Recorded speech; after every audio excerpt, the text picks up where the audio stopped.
Welcome to Any Carby Life. Today we bring you a shocking story from Assam University, Diphu Campus, where allegations of sexual harassment and severe sexual violence have surfaced against a professor. The suspension letter issued in this case has raised several critical questions. Was the suspension letter drafted to benefit the accused? Experts believe it contains several technical flaws that could give the accused an opportunity to get the suspension annulled in court. The professor has been suspended for only 90 days with no mention of a review of his suspension. This omission suggests the suspension will automatically end after 90 days as per the CCA rules. The suspension letter must clearly mention the charges against the officer as mandated by the CCA rules 1965. However, it merely states that disciplinary proceedings are pending, without mentioning the serious charges of sexual harassment or the SC Atrocities Act violations. 3 FIRs have been filed against the professor in sexual harassment cases, and the university's internal complaints committee is investigating. Yet, neither the criminal cases nor the ICC investigation are mentioned in the letter, indicating it has been weakened to provide court relief to the accused.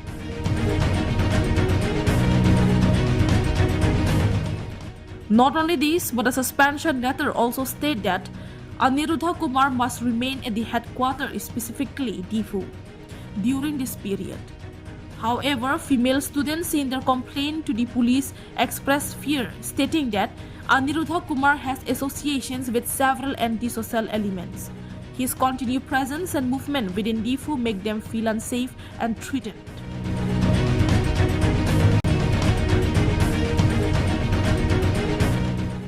The letter states that the suspension decision was based on letters from the National Commission for Women and the District Deputy Commissioner of Karbi Anglong. The university deliberately omitted its ICC investigation and students' complaints, suggesting the suspension was issued merely to fulfill a formality and protect the accused.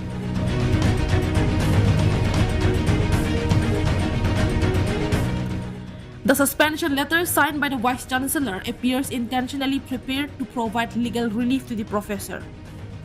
The accused could exploit the flaws in this letter to get a suspension annulled in court, potentially weakening his case.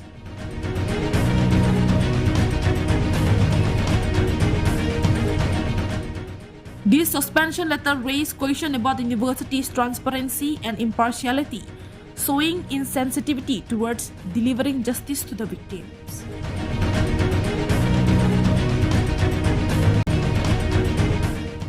Sources say the professor has strong connections in the administrative office, prompting some employees and officials to protect him at any cost. Stay tuned for more updates on this developing story. For now, this is Any Carby Life bringing you the news that matters.